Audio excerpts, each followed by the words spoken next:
All righty. Well, thanks for coming, everyone. I'm Dr. Mike Tranfalia, and this is the FRAXA seminar series.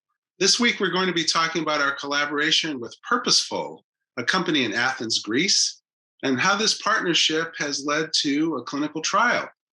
So without further ado, let's get started. I'd like to introduce Dr. George Strakakis from Purposeful, which is a drug repurposing company for rare diseases based in Athens, Greece. And I think this is a really remarkable collaboration that FRAXA and Purposeful have had because it's moved so quickly. George approached us with an interest in Fragile X and proposed some repurposing predictions, which we were able to refine and curate and finally test through the FRAXA Drug Validation Initiative. And we got that done very quickly and approached Dr. Berry-Kravis about the possibility of conducting a pilot study with these drugs. So here for more details, I'd like to turn it over to Dr. Georgios Strakakis of Purposeful. Thank you very, very much, Mike, for that introduction. It's lovely to be here. Thanks for having me. Let me quickly try and share my screen. Hi, everyone again. I'm George Strakakis. I am one of the co-founders of Purposeful, a company that's been around for 3 years. And what you hear in the background is my dog, which I hope will stop shortly. Right, so a little bit about what we do. As Mike mentioned, we do drug repurposing, but we are a computational team. So what we use is machine learning primarily and various other methods to try and find new uses for existing drugs. Our primary focus is rare diseases. I think all of the disorders except one that we've looked at are actually rare diseases. And this sort of combination of repurposing, machine learning, and rare diseases tends to have a lot of benefits. You might see the title of the slide here. It's safe, cost-effective, and fast. So the repurposing element has that drugs have already been tested extensively in the clinic. You know, we know the dose ranges, we know side effects, we know lots of no-goes in terms of combinations. And historically, it takes only 5 years on average. Of course, this does fluctuate, but it is significantly faster than de novo drug discovery. With machine learning, we sort of take away the hunches and go more towards the sort of the rational model-based, stats-based, mathematics-based predictions as to what else a drug can do. And this is also very good because we can refine a candidate list and sort of narrow down significantly, thus reducing the necessary experiments and again, bringing down the costs.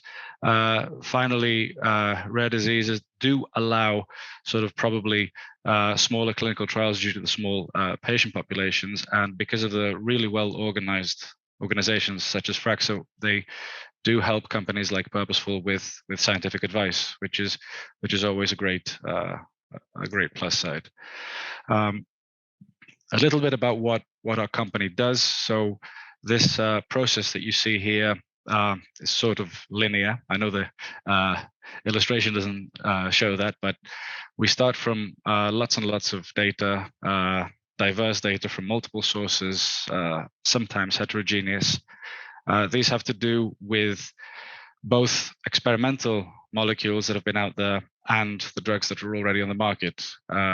So the idea is that we need information from the drugs that people have tested, experimental and not, and we can use that to decipher new information that is previously unknown for the drugs that are on the market. So we take data such as biological activity, gene expression, modulation of biological pathways, and so on. Similarly, we need a lot of information from the disease side in order to be able to sort of link any new predictions that we make to a particular disorder. So here we have also several sources. I think we have 8 sources so far. I've only put a few down here. So this can be anything from the known genetic association. It could be a known drug against a particular disease. It could be text mining. Well, of course, this has an automated prospect to it, but you also need to manually curate as well. And when we get the new information that we predict, we link it to a disease via this knowledge here. Second step is that we have a lot of filtering, especially on the scientific level. This has to do with cleaning the data, selecting the appropriate data. When is something active? When isn't it? Do we want a drug to be promiscuous or very selective, etc.? Similarly, on the disease side, there's diseases that are quite similar on multiple levels, for example, on the ontological level, and this can always help us make an inference, always useful. Once we've done our first sort of line of filtering, we move on to our modeling phase. Here we have lots and lots of models, and we make the predictions, the novel predictions for the drugs that are on the market. And then we link them to disorders via statistical enrichment calculations. So here, this is a interdisciplinary component of our infrastructure. So we need chemo and bioinformatics, we need biostats, we have some original algorithm design in there as well, and of course machine learning, which is a subset of AI. Now beyond this, we have to look, because our machine will make several predictions, we need to have a look at prioritizing our candidates. And here, this is where organizations like FRAXA come in. So apart from us being able to do automated filtering afterwards to based on probabilities and p-values, we also have manual curation, and this manual curation comes from us in the first instance to make sure that something isn't already patented or known in a scientific publication, and then we have to talk to leading experts like Mike Trafaglia. So here, this is where we'd consider lots of external sources in order to refine our list even further, and then finally move into the validation stage. So in the validation stage, as Mike mentioned during the introduction, we were lucky enough to be put into contact with Dr. Patricia Krogram, who is head of the FRAXA DVI, the Drug Validation Initiative, who were able to validate our predictions in this lab. So here, what we do in the validation stage is that we talk to further leading experts, and we tend to try and go with trusted labs from patient associations and what have you, because this sort of gives a little bit more confidence in the experimental results. And beyond that, then if something works, we have to try and see if we can move from the in vitro or in vivo, so the cell, protein, or animal model, into humans. And this is where, again, we have to go even further into the utilized stage, where in this case, we were lucky enough to be put in contact with Dr. Berry-Kravis, who has been a great help and has designed this clinical protocol that you will hear about later today. Now, I realize that amongst us there'll be some people that are not too familiar with modeling, and you hear about you hear about a company that does modeling, and this might sort of seem strange or exotic or what have you. So I'm here to sort of demystify this. So what is a model really? It's just a pattern that we find in some data. It's a depiction of some data that we have already. And probably on an involuntary level, everyone in this room has done some modeling before, whether it's just some sort of stereotype. You see a tall person and you think, oh, they must play basketball, right? So it is a depiction. It can be very, very crude or very, very detailed. I have a couple of images here below just to show what somebody could draw a face, for example, or a head. And when you have this depiction, it can be used in the later stages, which is what we do, to also make predictions. I'd like to draw your attention to the bottom of the slide here, where we have a quote from George Box that says, all models are wrong, but some are useful. So that is absolutely true. If you look at any of the models above, any of the 4 models, you'll see that even though they are trying to describe a human head, none of them are indeed perfect. None of them can describe all human heads. So the idea is that we make use of this picture, this simplification of the real world, in order to be able to derive some useful information. So to go off of that example, if we look at the top of the screen, these are the characters of a well-known TV show, hopefully to most of you. And if we were to break this down, we'd describe everything that we see in this picture, so the 6 individuals, and we'd come up with variables. These are the columns that you can see here, the descriptors for my data, that could possibly be used to describe these individuals. Obviously, this isn't an exhaustive list. This is a toy example, right? And finally, at the right-hand side of the screen, you'll see that there's an outcome that I want to explain. So I want to find a pattern in some data that explains an effect. If you think of this in the drug sense, this could be finding a pattern in some chemical data that explains some biology.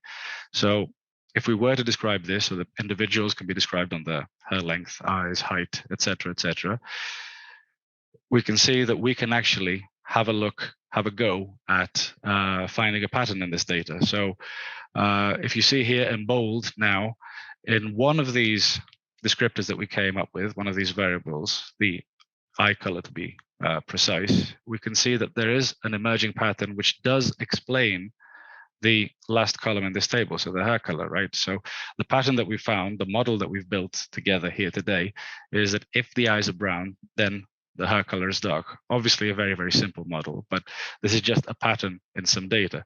So then this is based on the known data, and we have to come up with external data points. So we'll plug mean, and we'll say if George's eyes are brown and we have never seen George, what is his hair color?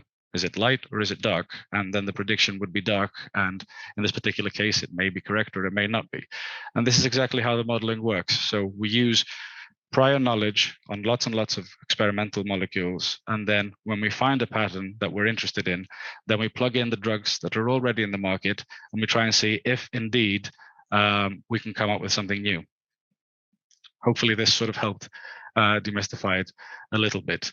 And then, of course, the next question could be, why on earth would somebody use a machine? This is very, very simple. Obviously, there's more complicated techniques, but the main reason is that data and data sets are indeed huge, and obviously not as simple as the ones depicted in the prior slides. So there's heterogeneous data, very diverse data.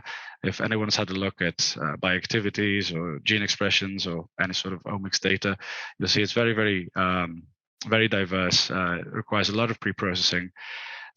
Sometimes it's incomplete and it needs cleansing. So there's lots and lots of reasons to use a machine. But if you just go on volume alone, the patterns are very, very hard to find. So I think that will be the take-home message for this, and hopefully this helped a little bit. Now, I think Mike covered most of this in the introduction, but I'll go over it again because I think it's really cool how we managed to do this in only, I think it's a year and a half. So as Mike mentioned, it was a cold call or email from Greece that got us talking, and the first sort of point of contact was Mike from FRAXA. So we showed Mike the candidates that we'd originally proposed, and we had a few calls. We received a lot of scientific advice, and we refined this list. So we took it down to approximately a third, I think.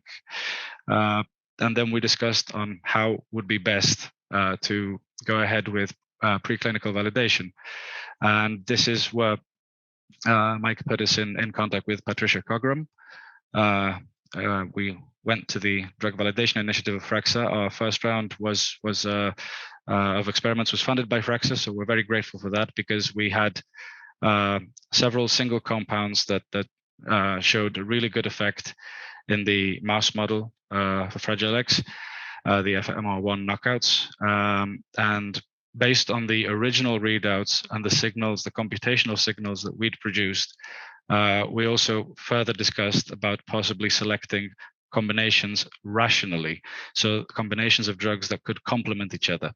And this actually led to our second round of experiments, where we actually found a combination that managed to alleviate all phenotypes in the FMR1 mouse. So when this was complete experiment, then we were introduced to Dr. Berry-Kravis at Rush, and she proceeded to design the clinical protocol. And I don't want to talk about the details because I'm sure she has a lot on the treatment periods, but you will see this during her talk immediately after mine. What did I want to say? I wanted to say that this was only a year and a half from first contact all the way to starting this trial. So this is very, very quick, very exciting, and this shows how well a computational company can actually proceed with new predictions and validation quickly, especially if there is somebody like FRAXA helping along the way. So going into what we're testing, we tested on the preclinical level for the FMR1 knockout mice. We had 6 behavioral tests, or 6 behavioral and cognitive tests, more like it. Specifically, the open field test. So this is used to assess hyperactivity, the both quality and quantity of the activity is measured. And the idea is that the knockout mouse is expected to sort of cover a longer distance in the open field than the wild type mouse. We have a second test, which is self-grooming. This is used to assess stereotypy. I hope I'm pronouncing that well in English because I know how to pronounce it in Greek. In this case, we have basically stereotypy has to do with repetitive or ritualistic movement. So this has to do with hygiene maintenance and other important processes like temperature regulation and what have you. Third test would be the 3-chamber partition test. This is used to assess sociability. So there's a freedom of choice involved with the mouse as to whether or not it would like to spend time directly or indirectly with a familiar or an unfamiliar mouse. The fourth test would be the novel object recognition. Here, this is for memory and learning. And the measurement again has to be in the difference between the wild type and the knockout in the time spent with both the familiar object and the novel object. So in this case, the wild type is expected, due to the sort of probably natural curiosity, to spend longer time with the novel object in contrast with the knockout mouse. Fifth test is the hyponeophagia. This has to do with assessing anxiety. So there's a new environment introduced and a new food source, and usually mice by default will be skeptical about trying the food immediately. They'll sort of go slowly. So we measure the latency here, whereas this is not apparent. This is more apparent, sorry, in the knockout mouse. And finally, we have a test of daily living, which is measured via nesting.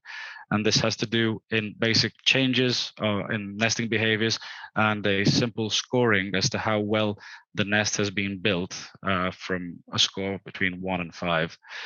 And I should probably tell you a little bit about the drugs that are being tested as well. So we have 2 drugs, one actual drug and one which is a dietary supplement, which we are assessing individually and in a combination.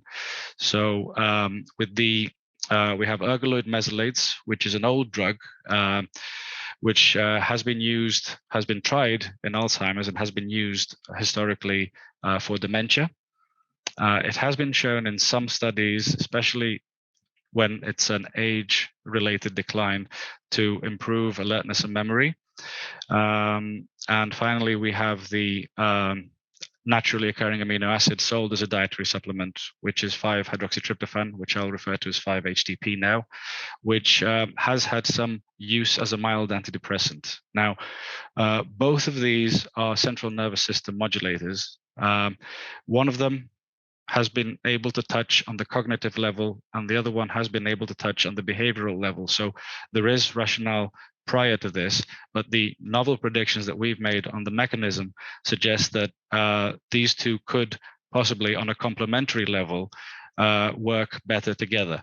And this is what I'm going to try and show you here with these plots. So I'll run you through them a little bit because I know there's not too much writing on the plots. So in each of the plots, the first value that you will see is the wild type. So this is the wild type mouse. And the second column that you will see on each of the plot is the knockout, the one that we've knocked out the FMR1 gene. And there is a difference, which I will explain plot by plot. So the ideal values that we would like are the ones in the light blue or teal, I think is the best way to call the colors. And the purple are the ones that we do not want to see. If we see green, then that means that there is some improvement, but it is not necessarily returned all the way to the levels of the wild type. The next three columns that you will see are the two individual drugs, so the 5-HTP, the dietary supplement, the ergoloid mesolates, which is the drug, and finally the combination. So in this case, you'll see in the open field, for example, you'll see there's a difference between the wild type and the knockout. Hopefully you can see my pointer as well. Otherwise, this isn't, I'm going to have to come up with a pointer. We can see that the 5-HTP has managed to return the knockout mice to the levels of the wild type, whereas the ergoloid mesolates alone have not managed to, but they have had some improvement. The combination has worked probably even slightly better than both of them together. On the opposite sense, with self-grooming, we can see that the 5-HTP in green hasn't managed to quite come down to the wild type levels, whereas the ergoloid mesolates alone, or the combination especially, have both come down to the levels. For the 3-chamber test, we can see that both the single compounds and the combination work really, really well. The interesting plot, I think, the take-home plot from the difficult plot for this slide is the novel object recognition, for which none of the two agents individually managed to bring the levels back to the wild type, but the combination actually did. And then finally, for both hyponeophagia and nesting, both the single agents 5-HTP, ergoloid mesolates, as well as the combination, have managed to return all FMR1 knockouts, which are receiving this combination, back to their original states. I think I've been going for a good 20-something minutes, so I'll end it there, and I'd be happy to answer your questions after Liz has also presented. So thank you very much. That was great, George. Thanks very much. And I'd like to introduce Dr. Liz Berry-Kravis, who is obviously a hero in the field of Fragile X and has taken on the challenge of trying to make this rapid translation of these repurposing predictions a clinical trial reality. So Liz, take it away. Okay. Thanks, Mike. I'm just going to describe the trial that we're going to run, which is very exploratory because it's the first trial of this combination of medications, or even either of these medications in humans with Fragile X, although I suspect there have been people with Fragile X on 5-hydroxytryptophan before, because it's a supplement that you can get at the health food store, and people have used it. This study is going to be entirely run at Rush. Here it is, the mothership.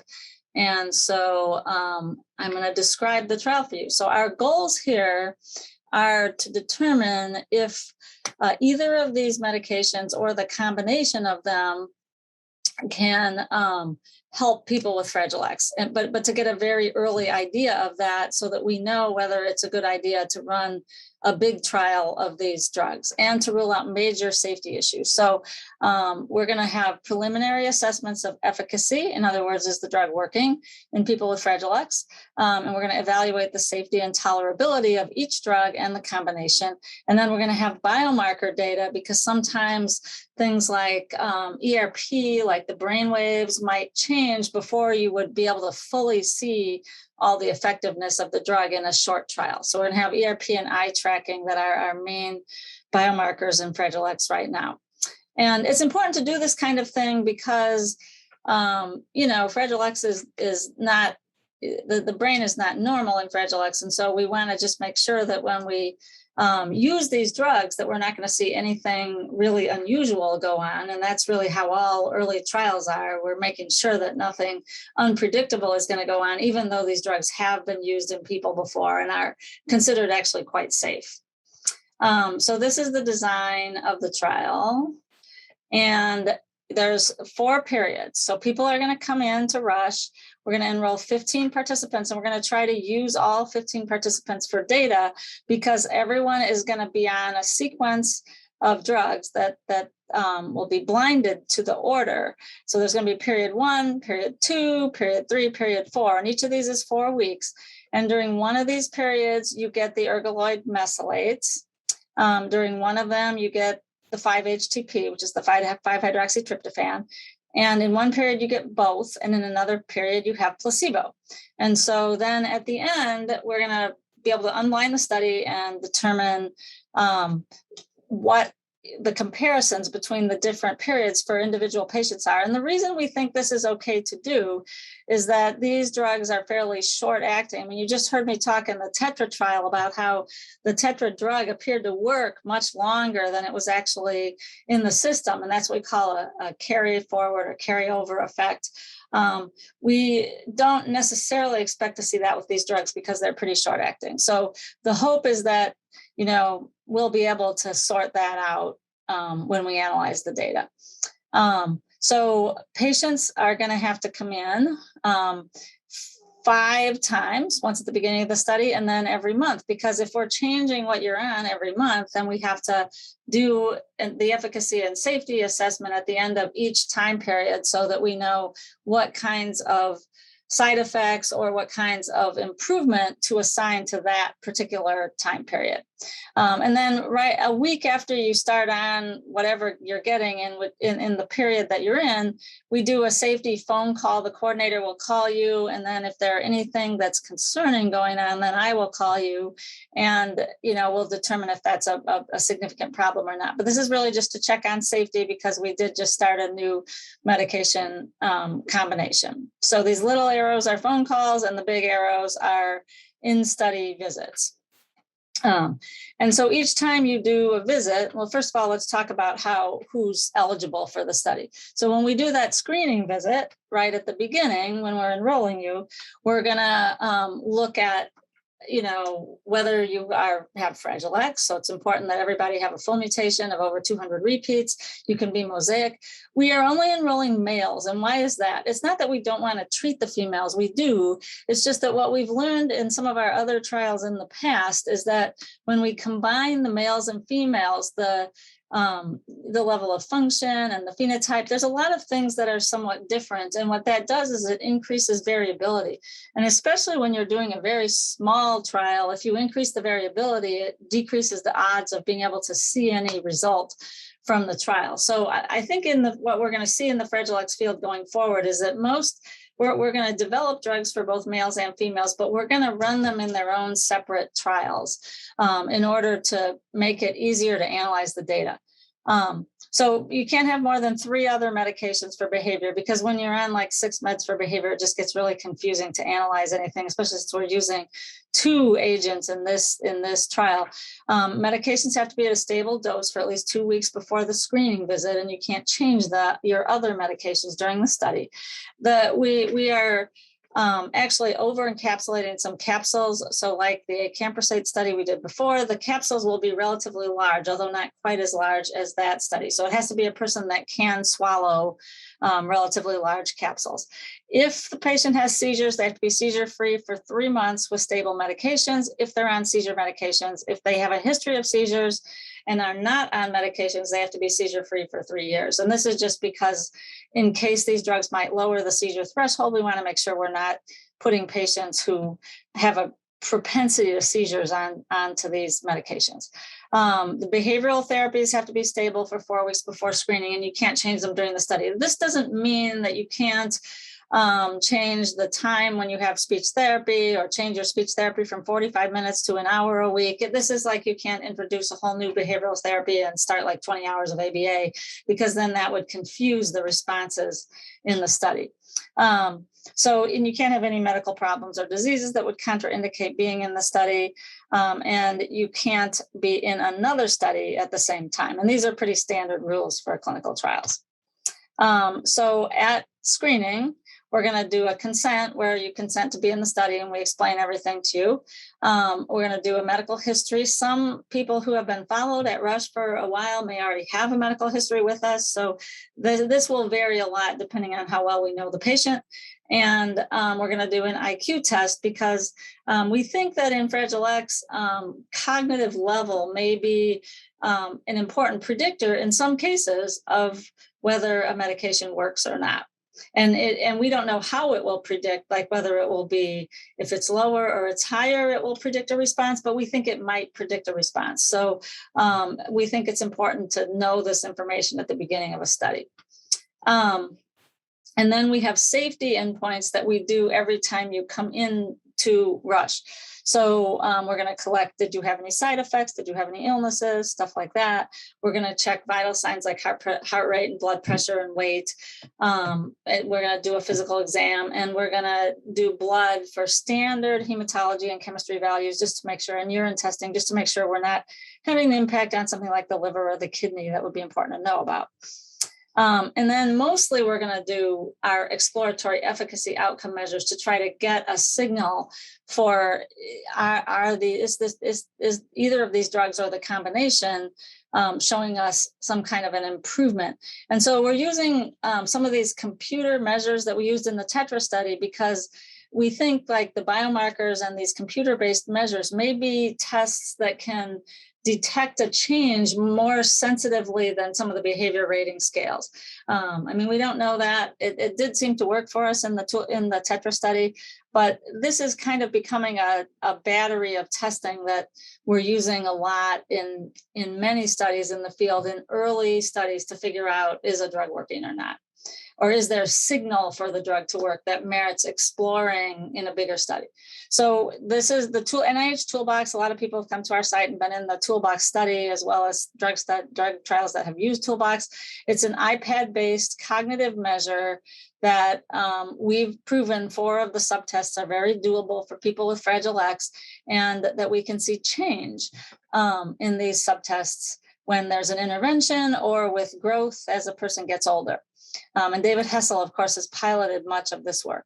Then there's the KITAP, which is an executive test that measures your attention and your impulsivity and your distractibility and your tendency to perseverate. And this will also administer because it does measure things that are slightly different from NIH Toolbox.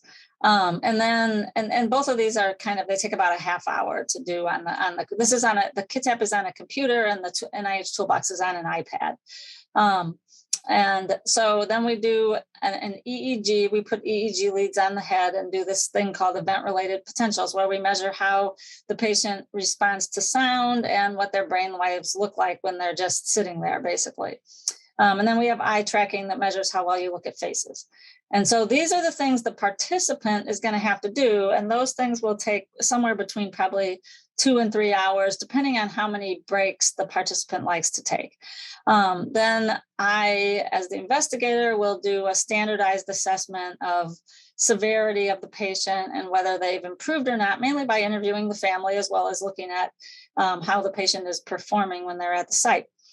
And then we have a number of measures that are filled out by the caregiver. This is our visual analog scale of specific problems in function, language, and behavior. This is the same scale that we used in the Tetra study.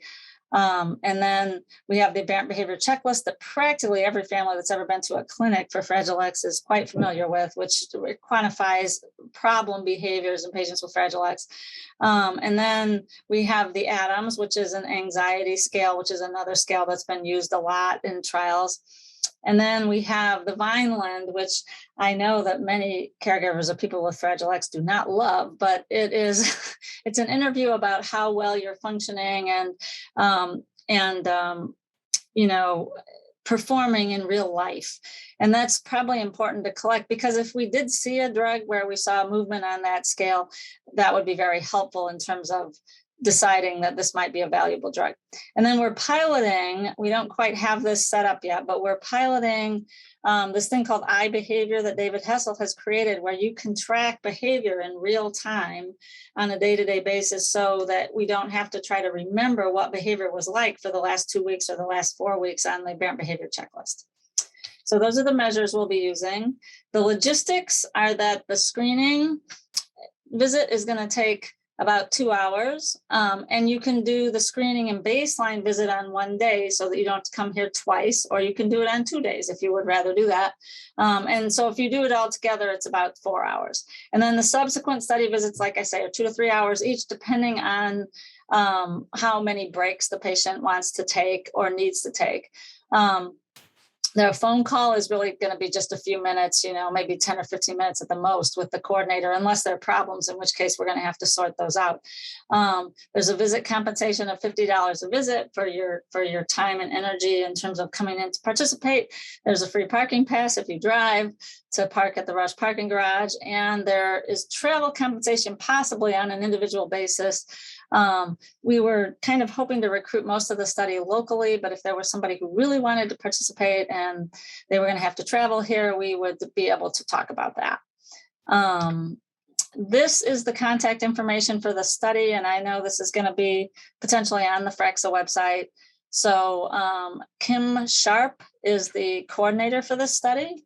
Her phone number is listed there. And you can always contact me. That's my office number. That will take you to a phone tree. So that's not what anybody wants. I know that half the world has my email anyway. So if someone is really interested in participating and can't get hold of Kim, it's fine to contact me. Kim is, the reason I say that is that Kim is having surgery for her knee coming up. And so she'll be out for a couple of weeks, but we will, but we'll be happy to take intake from anybody who wants to get on the list to participate in the study. Thanks very much, Liz. That was really great. We really appreciate your participation in this, and I'm sure a lot of people will be interested in this study. I just wanted to say a little bit about the history of these compounds.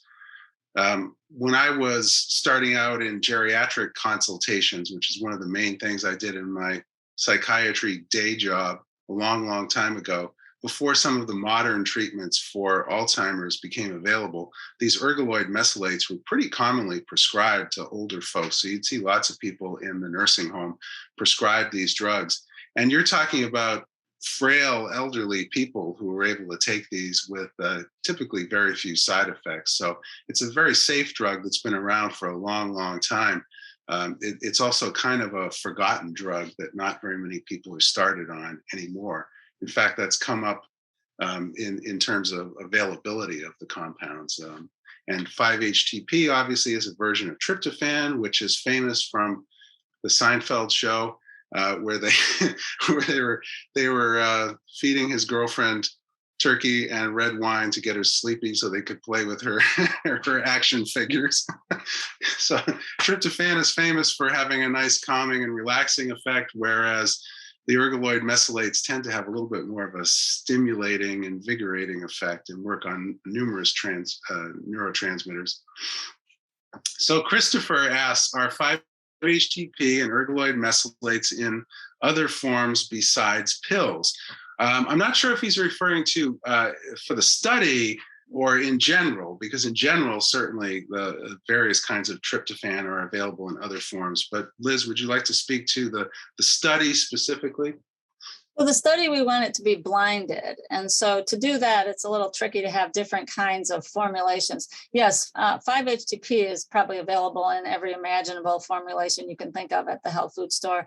The ergoloid mesylates are actually available as a powder, but in order for us to blind the study, we have to put them into a capsule that looks the same, whether it's the placebo or whether it's the pills. So unfortunately for the study, it has to be pill swallowing. And I know that does eliminate some people that can't swallow pills. And we've had to deal with that in the past with other studies. But unfortunately, it's very difficult to blind it unless you go through the whole process of like creating a liquid formulation, and then you have to create a liquid placebo formulation that tastes exactly the same. And you have to do a trial that would take longer than this trial is going to take to actually prove that those taste the same and that they're both acceptable. So right now, just for this quick study, we are going to have the capsule. They're capsules. And a clarifying point, I think we also don't want people opening up the capsules to try to put them into things by the same token, because it's supposed to be blinded. Is that right? That's right. We hope that you will be unable to open the capsule. But I do know that Fragile X families can be rather creative about getting into some of these capsules. We've seen that in previous studies. And so, but in terms of study integrity, we would like you not to try to figure out what's inside the capsules. Okay. Okay, and Will asks, we're in BC, British Columbia, Canada, with I think that means British Columbia, with a 20-year-old son with Fragile X on no meds and are interested in participating. Would we be welcome to apply? That's kind of a long way. Yeah, that's a distance. That would depend on whether we can garner funding for travel. But yes, we don't have any problem with having patients from Canada in the USA. I've recently found out that that's not bidirectional. They have trouble seeing patients from the USA because we're not under the Canadian insurance. But in the USA, for a trial, since there's no insurance billing, our licenses apparently cover people from Canada because nobody's had a problem. We've had patients from Canada in many of our trials, actually.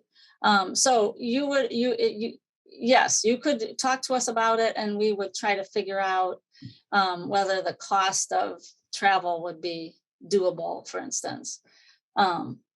And is the border now routinely open? Does anybody know that? I hadn't heard about it. Yeah. So that you also would have to look into the requirements, because there was a situation where anyone coming to the USA does not, the border is open at the USA. So you would not have to quarantine after getting to the USA, but patients going back to Canada, we had this in our Neuronext trial because we had a couple of individuals from Canada in that trial.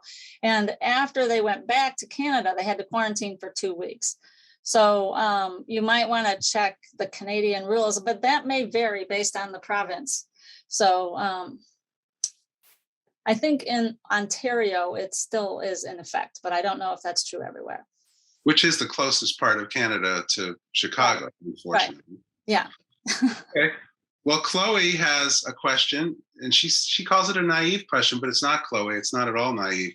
Could participants get habituated or trained to the visits and show improvement that would just reflect the training? That's a really good question, and that gets to the heart of the placebo effect. Yeah, that is a really excellent question, and that we think we probably do see that actually in clinical trials. Predominantly that we think that would affect behavior, and of course behavior can affect how a patient will take will do on a cognitive test, because if they're just not paying attention and not involved in the test, then they may not score as well. So it is true that that could be an issue, which is why in the end, before we can get anything approved, we have to do a placebo-controlled trial, because then the placebo patients are being entrained in the same way as the patients that are not on placebo. For this early trial, we have multiple time periods, and we have a distribution of different things that you would be on in each period. And so hopefully with the design, we won't have too much issue with this. And we usually do see less issue with objective cognitive tests, and certainly with ERP and eye tracking. The difference could be that, well, it's just harder to talk the patient through the ERP like the early visits. But what we actually see from the brain should not be any different, whether the patient's more comfortable or not. So we're trying to use some of the biomarkers to stabilize, issues like that. But certainly behavior about coming to the visit could change, which might affect performance. But then on the behavior scales, and this is one reason David's behavioral app is so good, is that it's really tracking all of your behavior all of the time. So you're not at the visit. So we're looking for, is behavior better when you're at home and not having to cooperate for a visit? But you are right, that is a conundrum, and we've been trying to work on how to get around that for many years. Sadia asks, as compared to previous trials where AI was not used, artificial intelligence that is, what is what is it for this trial that makes the experts think this might be different from previous trials in terms of modeling predictions and promise generally? George, would you like to hazard a response? Yeah, sure. Thanks for the question.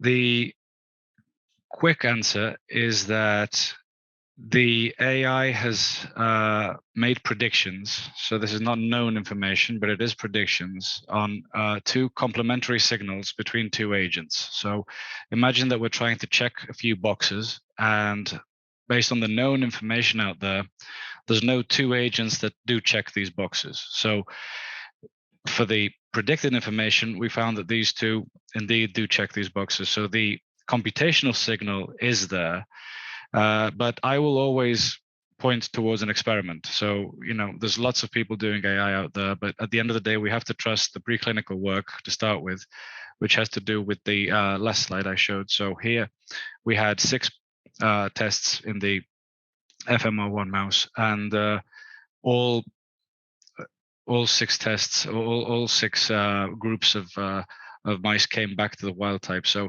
I think even though there is promise from the AI, I think we still have to rely on the tests. So the fact that it worked is the first good indicator, and we really hope it's going to work in the trial as well. Good. And I would also say that our experience at FRAXA has been that these AI-based repurposing predictions are very powerful, even if they are hit or miss to some extent. So we get some predictions using these methods that just don't work at all in the preclinical models, but we get some other predictions that work as well as anything we've tried. And the point is that they're surprising. They're not obvious. They're not things that we were already working on. So it's really just expanding your horizons, and it's giving you more options that you wouldn't have had otherwise. And most importantly, it's very quick and very efficient. And so that's a huge improvement compared to spending 2 years or 4 years or 6 years on research in an academic lab, and it comes up with one prediction for a class of drugs that might be therapeutic for Fragile X, and then you go ahead and do the preclinical validation, and it may work, it may not work, but it took you a long time to get that. And this is a different way of going about things, and it's a whole lot more efficient way of going about things. So it's not either or, but wonderfully complementary approaches. And George, could you say a little bit about the kind of feedback, the iterative process that's involved? Because a lot of these models and these machine learning systems need to have some kind of feedback from the experiments to make the algorithms work better. Yes, absolutely. This has to be very much case dependent, though, right? Because in some cases, when you only have a few data points to build a model on, and then you run an experiment and you get a handful back, then this is very, very useful, because even if you've only tested 5 or 10 data points, it might be 10% of your entire model. So this can definitely be used for retraining, and can be used to find additional features that you didn't know were positive or negative. So it is absolutely useful. In the our platform works for both rare and common. So in the common disorders, it would probably be more like a drop in the water, to be perfectly honest, because there's so much stuff out there that it's like just literally throwing a drop in your filled up bathtub. But in the rare disease area, when you have a few data points, then it's absolutely significant to put the feedback into your model. Yep, 100%. Yeah. Let's see. Okay, so Christopher follows up by saying that it makes sense for this trial that it's pills, but wouldn't it make sense for kids that have trouble swallowing pills to have other formulations? Absolutely, and I'm sure as this progresses, if this progresses and it's successful, then down the line there'll be particular formulations. But one thing that's important for people to understand about the clinical trials process is that the FDA doesn't just regulate the active ingredient in your medication. They don't just regulate the drug. they regulate the entire formulation. So when you propose to do a clinical trial, you have to have that complete formulation tested and approved. And so you can't just go changing around the formulation and having a liquid here and a pill here. You have to have all of that stuff prearranged, and that's very expensive. So it's hard to believe it, but the amount of money that's involved in just switching from a pill form to a liquid form can be enormous, especially in later stage clinical trials. So it's not a simple thing to do. But it's Right. a good idea. Yeah. But that's why many companies don't go there with that. And then what we wind up doing is just using the pills and crushing them up all the time in clinic, which is a little bit off label, but it's what we do because we have to do it, because liquids don't exist for every medication. Yeah. So if things get approved, then doctors can do with them. Doctors have some leeway to, adjust how it's being taken, as long as you know that there's no safety issue to doing that. Okay, well, Nardo, is that Jen Nardo? After this trial, what happens next? And if all goes well, how long is the process to get the meds in our hands? That's what everybody wants to know. Yeah, that is. And it's always longer than anybody wants, right? But so if this trial goes well, then there would have to be, this is sort of what we would think of as a phase 1B sort of trial, or a phase 2A. And then there would have to be probably a bigger phase 2 trial, and then potentially a phase 3 trial. Or sometimes for rare disease, the FDA will accept a phase 2/3 trial where you do it all in one trial. Fragile X is probably a little too common for them to agree to that. But so there would have to be other formal trials where we would test it, and then it would have to be applied to FDA for approval. So that's a number of years. 3 or 4 years is a short amount of time for that process, I would say. And then after this trial, it will be in the hands of Purposeful to decide how to move forward, whether they're going to partner with, another company that has experience in running trials, and how exactly they would move it forward. That would be their decision. Tanishka would like to know, were any specific central serotonin receptors or transporters identified through machine learning or preclinical experiments to be causing the beneficial effects of 5-HTP? George, you want to take a shot at that? I think I know the answer, but that is a very specific question. But yes, so one off the top of my head, I think it was the HTR1A that sort of popped up more than the other receptors for being beneficial for 5-HTP. Yeah, but for those of you who are unaware, tryptophan is the precursor of serotonin. So when you give any form of tryptophan, whether it's straight tryptophan or 5-hydroxytryptophan, you basically increase the availability of the neurotransmitter serotonin in the central nervous system. And that is kind of a rate limiting step in the synthesis of serotonin. So giving more of the precursor does indeed result in more serotonin. It doesn't necessarily result in more serotonin being released, but it does result in higher serotonin levels and more of it's available. And so it's easier for it to be released. And the preclinical experiments, I'm not sure if Patricia is online at this point. Patricia Kogrum, of course, who does all this incredibly valuable work at the FRAXA Drug Validation Initiative. But I can just tell you that the preclinical experiments that were done to validate the drug were completely behavioral. And so we're giving whole live animals the drugs just the same way you would give human subjects in a clinical trial the drugs. And then we're looking at behavioral and to some extent cognitive outputs from the animals. And that's useful in a number of ways. First of all, it tells you if there are any off-target adverse effects that you might want to know about, like are you sedating them so much that they can't do anything? But another issue is that it also tells you that it's getting into the brain when you administer this drug, and that's not always known with every drug. Some drugs we know would have a great effect if you gave it in a cell culture or if you injected it directly into the brain, but we don't actually know whether these things penetrate the blood-brain barrier. And so this is a nice shortcut to figure out right away. If you can give the animal a drug and see behavioral effects, well, it's most likely getting into the brain. So next question, David Walker, great talks. Were the doses selected from the preclinical mouse studies or from previous clinical studies? I'm wondering if there will be any need to assess plasma exposure of the drugs during the trial. Can you also comment on the tolerability of the combination in the mouse studies? Many thanks. I'll just say for Patricia that it was really well tolerated in the mice, and that's, like I said, one of the things that they look for, although it doesn't always make it onto those charts that George showed. You don't necessarily see what didn't happen. Once again, negative results don't always get reported, and that's another issue for George. In a lot of the machine learning paradigms, it's the negative results when you do the experiments that are just as important as the positive results.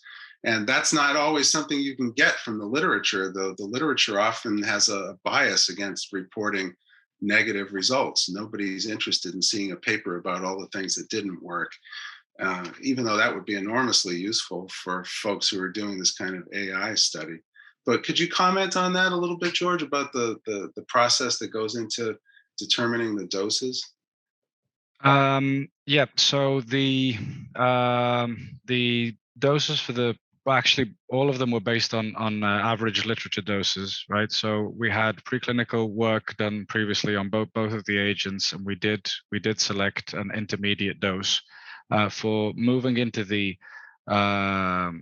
human dosing. We used a mathematical model to extrapolate, but of course that doesn't necessarily, it isn't necessarily always right. So we did look up the doses as well to see if there had been any previous studies, and indeed there had been. And we see also the regular doses that people take, with ergoid mesylate, it's on the pack, the 1 mg 3 times a day.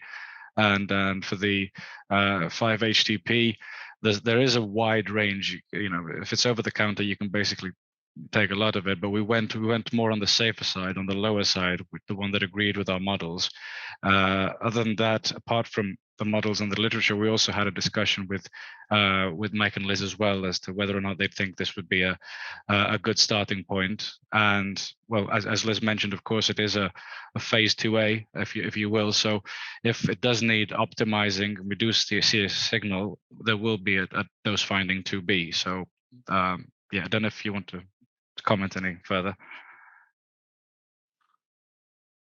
I would just say that you're always constrained in the doses that you can select, especially if you want to go with the available formulations. It's very difficult to use what some people might call a heroic dose of any compound. Something that might seem very safe might not be so safe if you're using 4 times the usual maximum dose.